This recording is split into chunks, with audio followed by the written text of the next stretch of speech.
चोपड़ा जी, जस्सी जी, तीनों मंडलों के प्रधान राजीव गुप्ता जी, अजय पराशर जी, किरणपाल चौहान जी,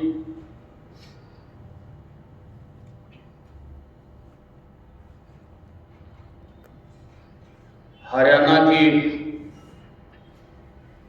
सबसे ज्यादा सक्रिय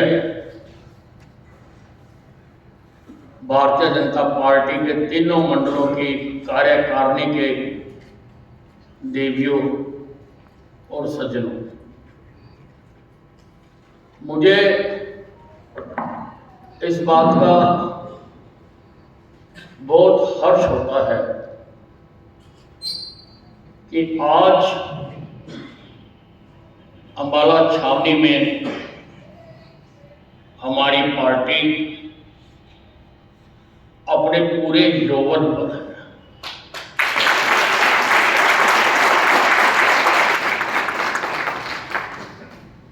पार्टी के सभी कार्यक्रमों में सब कार्यकर्ता बढ़ चढ़कर हिस्सा लेते हैं और जो भी पार्टी के आदेश आते हैं उनको पूरे दमखम के साथ यहाँ पर किया जाता है, मनाया जाता है। अभी जब मैं यहाँ आया तो सबसे पहले दीप प्रज्वलन किया गया, फिर भारत माता के चित्र पर,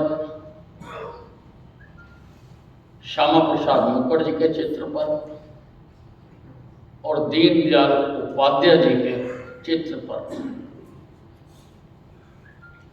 हमने फूल अर्पित किए। बस यही है हमारी भारतीय जनता पार्टी। अगर हम इसको समझ लें तो हमने सारी भारतीय जनता पार्टी को समझ लिया।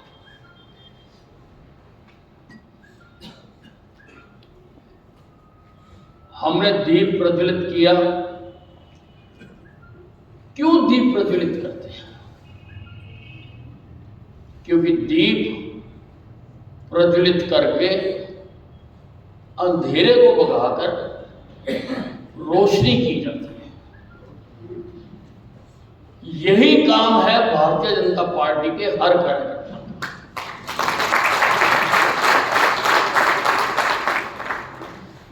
उसको खुद दीपक बनकर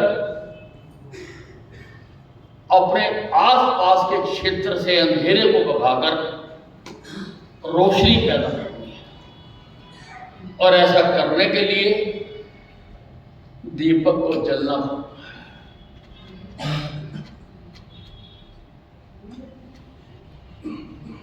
अपने आप को जलाना पड़ता है, अपने घर से बाहर निकलना पड़ता है, पार्टी की नीतियों को जन जन तक पहुंचाना पड़ता है।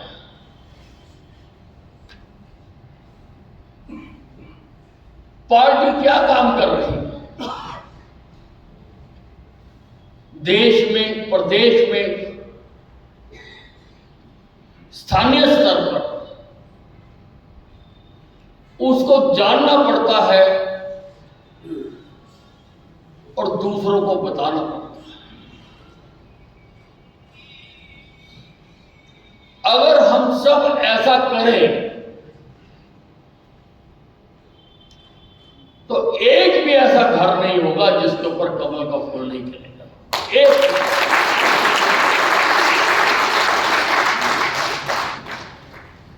और बताना क्या है, हमारी जितनी भी नीतियां किसी भी स्तर पर बनाई जाती हैं तो दीनदयाल उपाध्याय जी और श्यामा प्रसाद मुखर्जी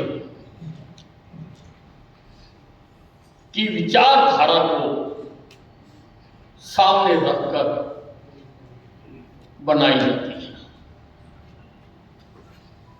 दीनदयाल उपाध्याय जी ने हमें एकात्म मानववाद का मंत्र दिया।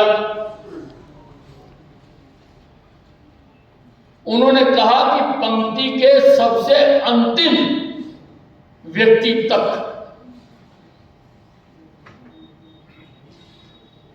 लाभ पहुंचना चाहिए। उसी विचारधारा को रखकर अनेकों नीतियां बनाई गई। आयुष्मान भारत नीति बनाई गई, किसानों को 6,000 रुपए की सम्मान राशि देने की नीति बनाई गई, जनधन खाते खोले गए ताकि हर व्यक्ति के जो भी सरकार से लाभ मिलने हैं वो उसके बैंक के खाते में जाए। चाहे वो पेंशन मिलनी है, चाहे वो किसान सम्मान राशि मिलनी है, या और भी वो गरीब जो कभी बैंक के दरवाजे तक नहीं जाते थे, आज उनके बैंकों में खाते खुले। प्रधानमंत्री आवास योजना बनाई गई ताकि लोगों को आवास दिया जा सके, हर आदमी के सर पर छत दी जा सके। ऐसी सैकड़ों नीतियां बनाई गई। मैंने हरियाणा सरकार की जितनी भी नीतियां हैं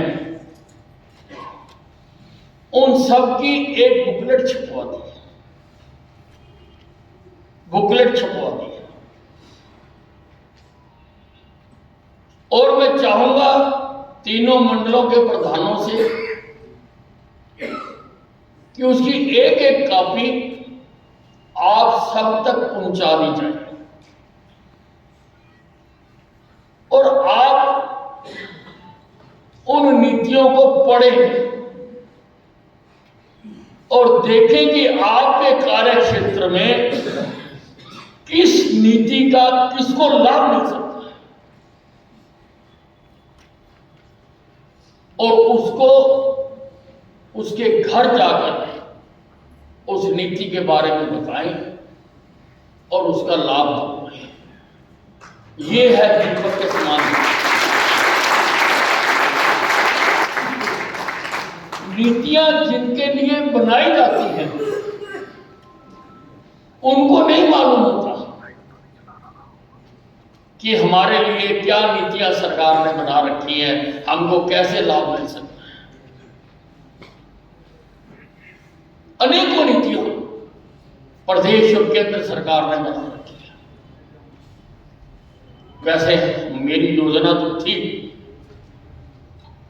कि मैं यहां पर स्क्रीन लगाकर ऐसे ही किसी कार्यक्रम में आप सबको उन नीतियों के बारे में समझाते, एक एक नीति के बारे में। परंतु आप सब समझदार हैं, हम पुस्तिका आपको पहुंचा देंगे, आप उनको पढ़िए और फिर उसका रिकॉर्ड बनाइए कि आपने कितने लोगों को लाभ दिलवाया है। उसका नाम, पता, एड्रेस, स्कीम, क्या योजना, वो टाइप करवाइए अपने नाम के साथ। और वो आपसे एकत्रित की जाएंगी और मैं देखूंगा कि किस किस कार्यकर्ता ने कितनी भागदौड़ की है और कहां कहां तक वो पहुंचा है और उसके कार्य क्षेत्र में कितनी खुशहाली आई, कितनी खुशहाली। अभी हमने एसडी कॉलेज के मैदान में मेले भी लगाए थे। उसका भी प्रयोजन यही था कि लोगों की आय बढ़ाई जा सके। उसकी सूचियां भी दे दी गई थी। काफी लोग आए हैं उसमें, लेकिन अभी भी जो रह गए हों उनको उसका लाभ दिलवाने का काम करें। ये सब करें, सारे मोर्चे करें, पार्टी की गठित इकाइयां करें, सीनियर कार्यकर्ता करें, जूनियर कार्यकर्ता करें। उसके लिए किसी दफ्तर में जाना है, कहीं से फॉर्म लाना है, उसको भरना है, भरवाना है। ये काम अगर हम करेंगे तो सच्चे मायनों में हम लोगों की सेवा कर पाएंगे। हमारी पार्टी ने देश की राजनीति को एक दिशा दी। अनेकों वर्षों तक केवल भावनाओं को भड़काकर देश में राजनीति की जाती रही। झूठे सच्चे नारे देकर उन पर राजनीति की जाती रही। कई चुनाव तो कांग्रेस गरीबी हटाओ का नारा देकर ही जीत गई, पर गरीबी हटी नहीं। केवल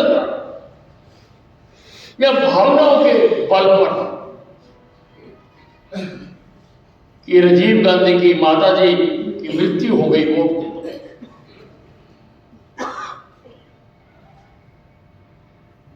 और लोगों ने दे दी। परंतु अब भारतीय जनता पार्टी ने भावनात्मक राजनीति को छोड़कर विकास की राजनीति शुरू की है।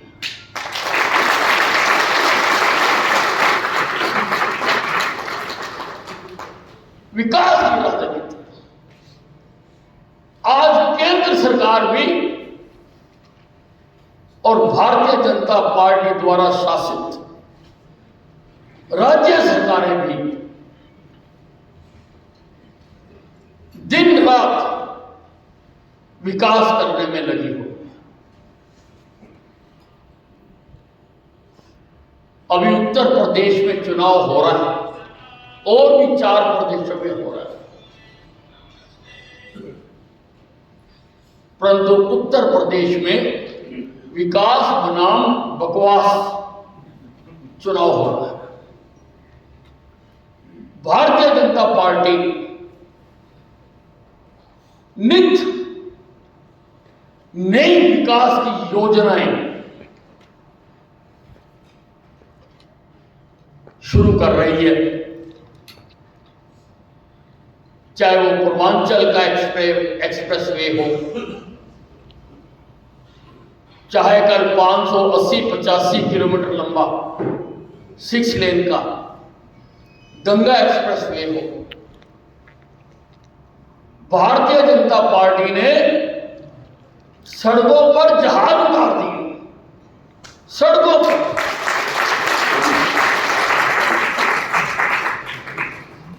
सब बातों को पीछे छोड़कर विकास की ओर सारी ताकत लगाई है। हमारे अपने देश का में हर चीज का उत्पादन हो, चाहे वो सैन्य सामान की बात हो, इलेक्ट्रॉनिक्स की बात हो, सेमीकंडक्टर की बात हो, और सबसे बड़ी बात, देश में कोरोना आया, उसकी प्रतिरोधक दवाई वैक्सीन, कोवैक्सीन और कोविशील्ड स्वदेशी बनी हमारे देश।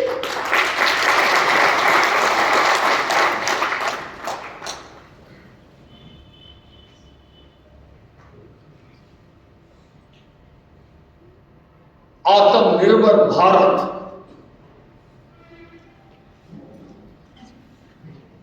है आज का हमारी सोच कि हर चीज में हम आत्मनिर्भर बने, बड़ी बड़ी इंडस्ट्रियां लगे, बड़े बड़े राजमार्ग बने, हवाई मार्ग बने, ताकि लोगों को अधिक से अधिक रोजगार मिल सके। अंबाला में भी हमने अम्बाला छावनी का कोई भी कोना विकास से अछूता नहीं छोड़ा है। मैं गिनाना नहीं चाहता हूं कामों को, क्योंकि उसका संदर्भ नहीं है, और आप सब जानते हैं कि अम्बाला छावनी में हमने कितने विकास कार्य किए। हमें बोलने की जरूरत नहीं है, अब वो काम बोल रहे हैं।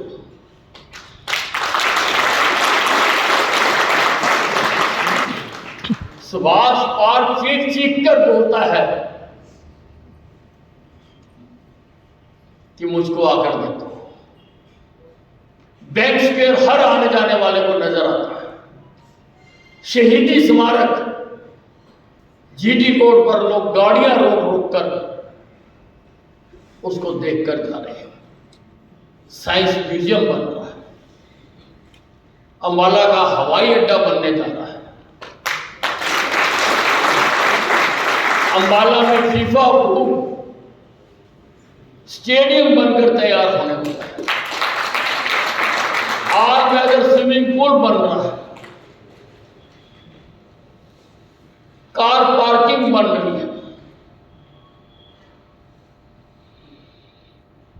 अंबाला सब डिवीजन बन गया।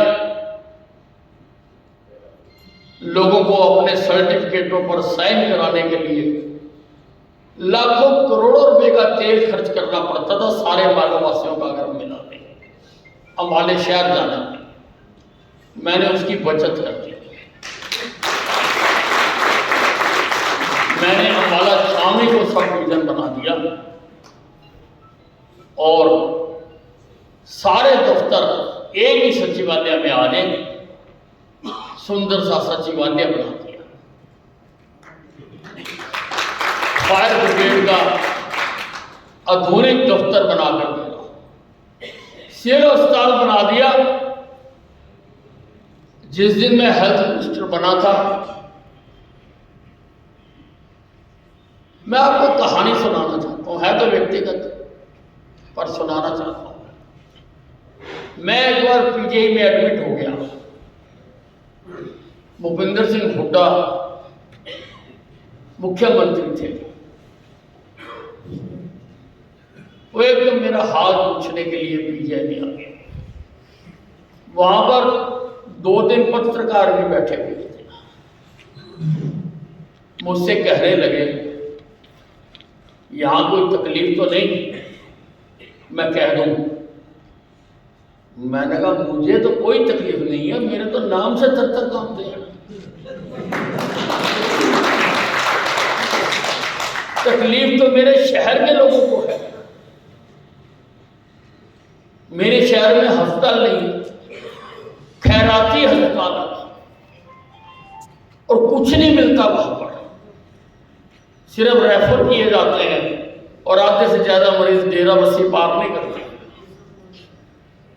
कह रहा मैं अस्पताल तो बनवा दूंगा तेरा, पर तू मेरे खिलाफ बोलना बंद कर।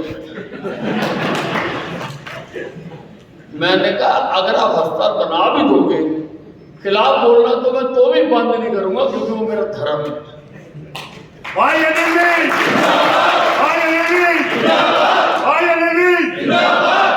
तो मैं जब मंत्री बना, पार्टी ने मुझे स्वास्थ्य विभाग दे दिया। मैंने बैठते ही कहा कि बालाकंड के सिविल अस्पताल की फाइल बना के लाओ, और सबसे पहले मैंने उस पर हस्ताक्षर कर दिए और आज वो अस्पताल बनकर तैयार है। जब मैं हेल्थ मिनिस्टर बना था, उसकी ओपीडी 152 थी, आज उसकी ओपीडी 2000 से ज्यादा। आज लगभग हर सुविधा उस अस्पताल में है। पहले हम जानते हैं, कई बार हाथ पैर में टूट जाता था, एक्सरे कराने जाते थे तो टेक्नीशियन के हाथ पैर जोड़ने पड़ते थे, क्योंकि उसी को पता था कि कौन सी तार जोड़ के एक्सरे की मशीन चलेगी, वो चलती नहीं थी। आज एक्सरे की मशीन है, अल्ट्रासाउंड है, आज सीटी स्कैन है, आज एमआरआई है, आज कैथ लैब है। बाजार में जो स्टंट 3 लाख रुपए में डलता है, हम 54,000 में डाल देते हैं।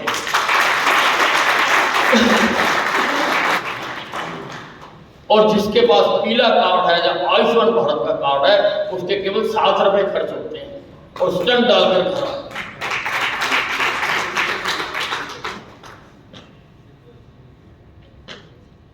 डायलिसिस सेंटर, उतने पैसे डायलिसिस में नहीं लगते थे जितने पैसे मरीज को एम्बुलेंस में खर्च करने पड़ते थे बाहर जाने के लिए। आज अपने शहर में डायलिसिस हो रही है। 100 बेड का अस्पताल है, 100 बेड का और बनकर तैयार हो रहा है और विश्व स्तरीय कैंसर अस्पताल बना रहा है।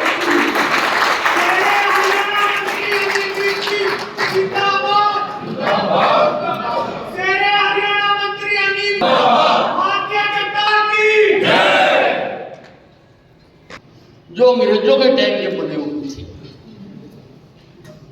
कच्ची पीली ईंटों के, वो तोड़ के कंक्रीट के बने थे। गुड़गुड़िया नाला बना दिया, महेशनगर ट्रेन टांगरी की तरफ से बनती आ रही है, वो तक बना के देंगे। सुभाष पराक्षर में नाला निकलता है, उसको कंक्रीट का बना दिया। और अम्बाला छावनी के सारे नाले जो दुकानों के आगे थे, हर सड़क के साथ गुजरते थे, उनकी सब की जगह उनको बंद करके पाइप डलवा। आजकल काम चल रहा है, एक भी ओपन ड्रेन नहीं रही। अभी ये सदर का डल रहा है, बाकी इलाके का भी मैंने सर्वे करवा दिया। जिस दिन मेरा दाव लगा, मैं पैसे खींच के ले आऊंगा और बाकी सारे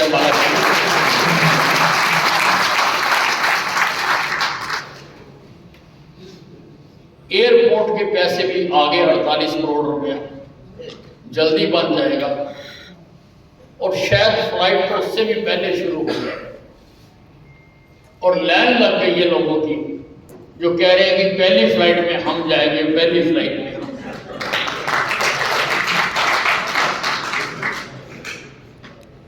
कोशिश कर रहे हैं कि पार्टी का जो मूल मंत्र है और आप द्वारा बख्शी गई ताकत, जो आपने मेरे को ताकत बख्शी, उस ताकत के बल पर हम यहाँ पर अधिक से अधिक विकास काम करके दिखाएं।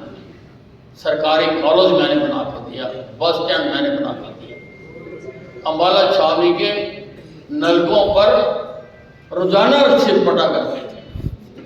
मैं 18 किलोमीटर दूर से नहरी पानी लेकर आया, आज लोगों के घर में नहरी पानी। अब अम्बाला बढ़ गया, एक लाइन रोड डलवा दी, वो भी 10-11 किलोमीटर डल चुकी, वो भी ला रहे हैं ताकि आवश्यकता के अनुसार लोगों के घरों की दूसरी तीसरी छत तक पानी जा सके। सैकड़ों रुपया बिजली का आपका बचने वाला है, बचाने का। रिंग रोड मंजूर करवा दी,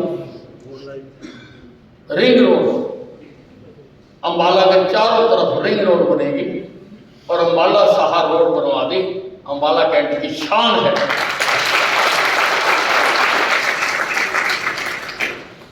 दो हाईवे और अम्बाला से निकल रहे हैं, एक अम्बाला से शामली तक जाएगा और एक अम्बाला से कालाअंब तक जाएगा। दो उनकी भी मंजूरी आ गई। तो जो मैं काम कर रहा हूँ, जीटी रोड वाला काम बोल दीजिए। हाँ जी, जीटी रोड वाले काम बोल दीजिए। माजरा में डेयरी अगली ले ली, उसके नक्शे बन रहे हैं और हिंदुस्तान की सबसे आधुनिक डेयरी बना के दूंगा। वहां पर जानवरों के लिए भी जगह होगी, चारा मंडी होगी, पशुओं का अस्पताल होगा और ग्वालों का रेस्ट हाउस होगा, ताकि ग्वाले भी वापस है। एक राष्ट्रीय लैब एनसीपीसी सेंटर नगल गांव में 5 एकड़ जमीन हमने ले ली। कल उसके पैसे भी सैंक्शन हो गए, वो जमीन खरीद कर दे रहे हैं। आसपास की 7-8 प्रदेशों को जो भी टेस्ट कराने होते हैं, अभी लोगों को दिल्ली जाना पड़ता था, अब दिल्ली नहीं जाया करेंगे, अम्बाला आया।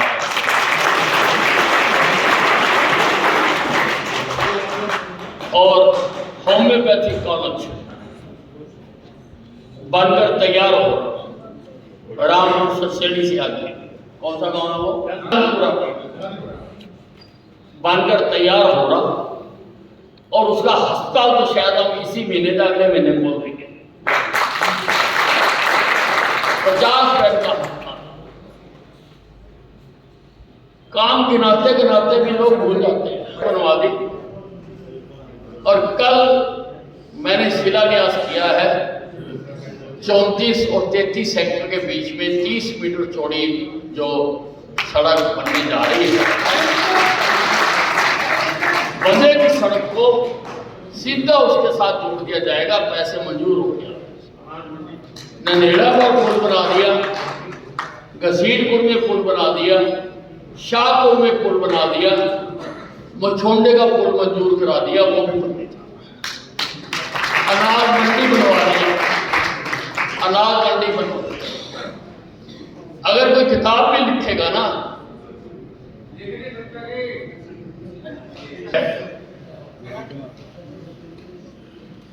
घरों से निकलिए, घर घर जाइए और लोगों को बताइए कि आपसे वोट मांगने आए थे और हमने ये काम किया। एमएलए तो पहले भी होते थे, एक भी एमएलए का एक भी काम गिना,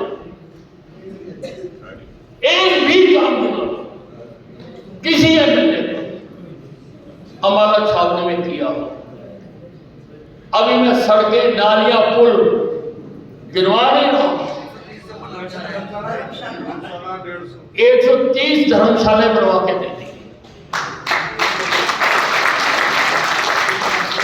और निकलसन रोड और सदर बाजार का सौंदर्यीकरण होगा।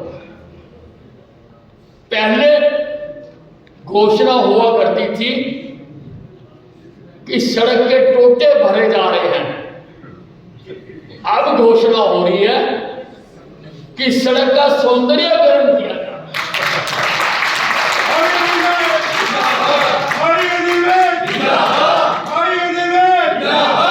बनकर जब ये तैयार हो जाएंगे तो हम मानिए अंबाला छावनी एक टूरिस्ट हब बनने वाला है। पहले अंबाला छावनी से दूसरे शहरों में जाया करते थे घूमने के लिए, अब 100-100, 200 किलोमीटर से लोग अंबाला छावनी घूमने जा रहे हैं। और जिस शहर में बाहर के लोग आते हैं वो शहर हमेशा तरक्की करता है, क्योंकि जो बाहर से आएगा कहीं रोटी भी खाएगा, किसी होटल में ठहरेगा भी, घर में बच्चों के लिए कुछ ना कुछ कपड़े, कोई खिलौने, कुछ ना कुछ खरीद के भी लेके जाएगा। केवल 2 साल के बाद अंबाला छावनी में बाहर से बसें भर भर के आया करेंगी। अंबाला छावनी को देखने, क्योंकि जो पार्टी ने गुड्डी पिलाई हुई है उसके मुताबिक अपने दायित्व का निर्वाह करने की कोशिश कर रहा हूं। आवश्यकता है, वैसे तो आज मैं कहीं भी जाता हूं तो लोग खुद आकर मुझको कहते हैं कि आपने अंबाला का कायापलट कल्म कर दिया। लेकिन फिर भी ऐसे अनेकों लोग हो सकते हैं जिनको मालूम ना हो कि हमने अंबाला में क्या क्या कर दिया। अगर आपके कार्य क्षेत्र में कोई व्यक्ति ऐसा रह गया जिसको पता ना हो कि हमने क्या किया, तो उसके लिए दोषी आप होंगे, कसूर आपका होगा। सब कुछ अखबारों में नहीं आता, बोलने से आता है। जब हर आदमी बोलेगा, हर आदमी कहेगा कि अंबाला छावनी में इतने काम हो गए, तो आपका भी सर ऊंचा होगा, छाती भी आपकी चौड़ी होगी।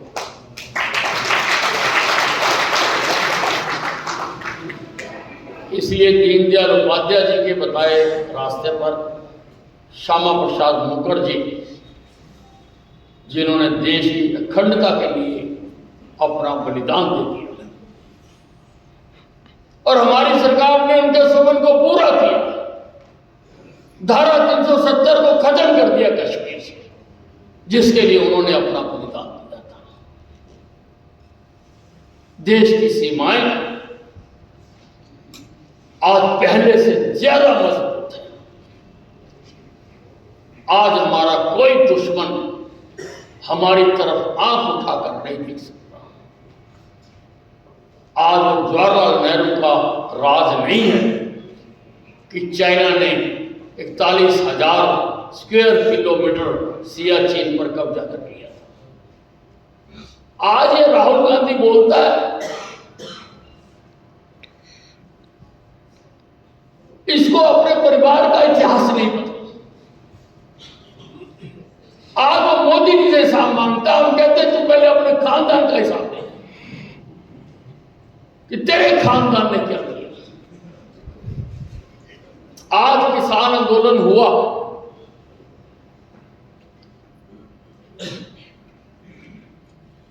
और राहुल गांधी बहुत चहकता रहा।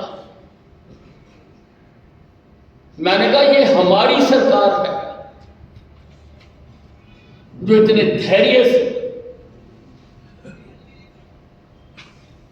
इसके साथ व्यवहार कर रही है। अगर कोई और सरकार होती, ना जाने कितनी बार गोलियां चल चुकी होती। आंदोलन अब भी हुआ है, आंदोलन 1975 में भी हुआ था, जयप्रकाश नारायण ने किया था। संपूर्ण क्रांति की मांग की थी, कांग्रेस का राज था, इंदिरा गांधी प्रधानमंत्री थी।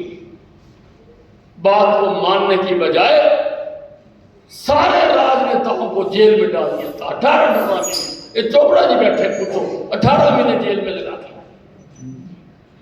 और एक हमारी सरकार है। हमने किसानों के हित में बिल बनाए, किसानों ने आंदोलन किया, हमारे प्रधानमंत्री ने कोई कार्रवाई करने की बजाय कहा कि हमने आपके हित में बनाए थे, हमसे कोई गलती रह गई होगी कि हम आपको समझा नहीं सके, इसलिए हम बिल वापस लेते हैं। यह है प्रजातंत्र का सबसे बेहतरीन प्रदर्शन। प्रजातंत्र यही कहता है, यह प्रजातंत्र का सबसे बेहतरीन उदाहरण है कि प्रधानमंत्री नरेंद्र मोदी ने गुरु नानक देव जी के प्रकाश उत्सव के दिन सुबह 9 बजे राष्ट्र के नाम संदेश पर इन तीनों बिलों को वापस लेने की घोषणा कर दी। इसको कहते हैं प्रजातंत्र।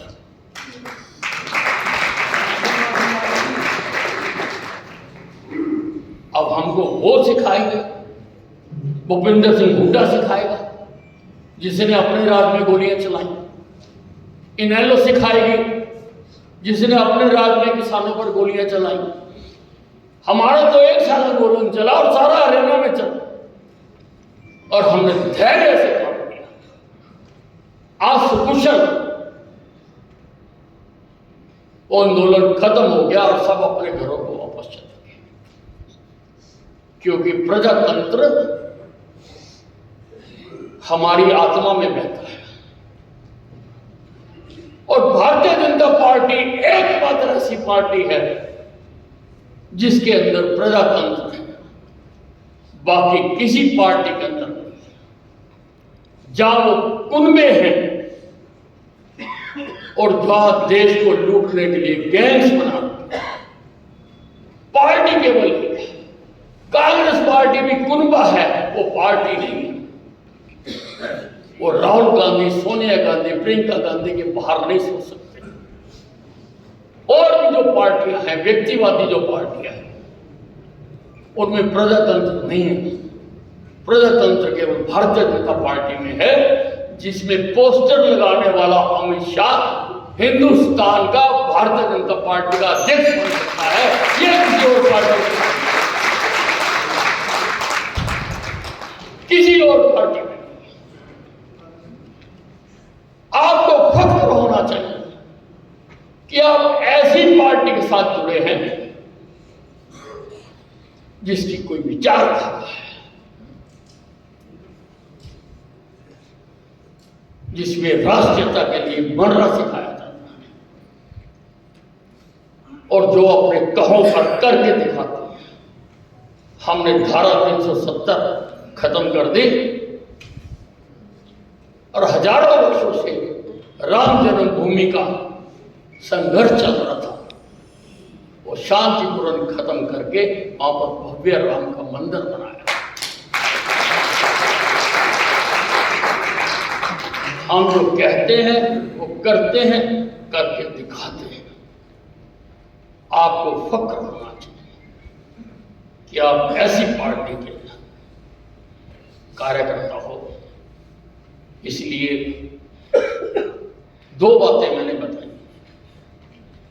एक तो बताई कि जन कल्याण की योजनाओं की पुस्तिका आप तक पहुंचाई जाएगी। आप लाभ दिलवाइए लोगों को और सूची बनाइए। वो सूची दफ्तर में इकट्ठी करें, हम देखेंगे कौन से शेयर ने कितने काम किए। और दूसरी मैंने बताई कि ये जो विकास के काम हुए हैं, इनको घर घर तक जाके पहुंचाइए, बताइए। और ये मैंने नहीं किए हैं, मेरी क्या हैसियत है, मेरी क्या औकात है कि मैं इतने काम कर दूं। ये आपकी ताकत के बल पर,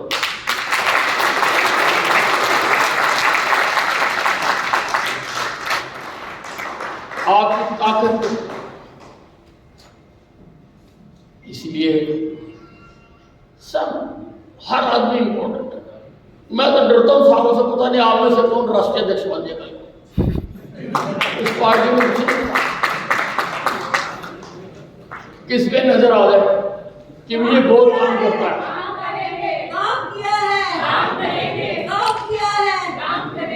इसलिए सब जुट जाए, लग जाए। जल्दी ही नगर पालिका के चुनाव भी होने वाले हैं।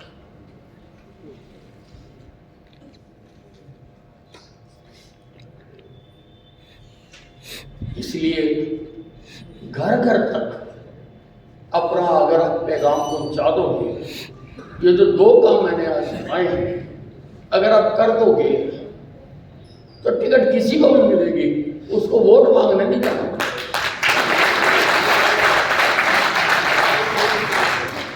घर घर वोट मांगने नहीं जाना पड़ेगा। और मैं बहुत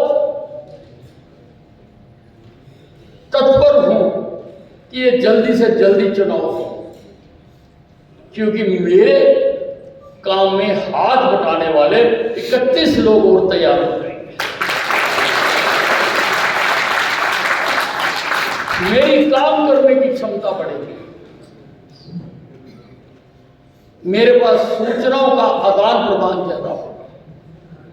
इसलिए मेरी कोशिश है कि मैं जल्दी से जल्दी ये चुनाव करवा दूं, ताकि 31 लोग और इस शहर के विकास के लिए जुड़ जाएं। धन्यवाद।